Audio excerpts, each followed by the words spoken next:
যাজ্ঞসেনীর খুলছে শাড়ি, টানছে ধরে দুঃশাসন। দায় ছিল যার গর্জে ওঠার, নিচু মাথায় সে 5 জন। দুর্যোধনের নগ্ন উরু, ইঙ্গিতে তার ধর্ষকাম। হস্তিনাপুর দেখছে বসে, ধর্ষ হতে তার সুনাম। অন্ধ রাজার সিংহাসনে আর তো চেঁচান বৌমাতার, নিজের দলের নির্যাতনে সব রাজা হন নির্বিকার। কর্ণ বসে হাসছে হা হা, রাজার দলের লোক তো সে। শর্তবিহীন সমর্থনেই তাবৎ আরাম সুখ বসে। ভীষ্ম, দ্রোণ, কৃপ, নীরব, সরকারি লোক হাজার হোক, রাজার কথাই তোমার কথা, তুমি যখন রাজার লোক।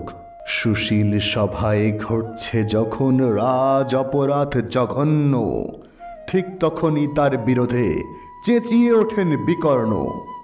বিকর্ণ নন কেউ কেটা লোক, 100 ভাইয়ের একজনা। তেমন করে এর আগে কেউ তার কথাটাই জানত না। যতুগৃহে কারেন্নিরা, অন্তত তা নেই লেখা। ভীমকে যখন বিষ খাওয়ালো তখনও তার নাই দেখা।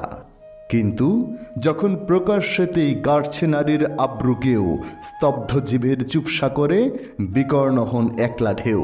চেঁচিয়ে ওঠেন রাজার কুমার যুবরাজের বিরুদ্ধেই। মহাবলী পাণ্ডবেরও তখন গলায় সে সুর নেই। রাজাও যখন নীরব থেকে সায় দিয়ে যায় ধর্ষণে, ঠিক তখনই সমস্ত যুগ বিকর্ণদের সর্ষণে।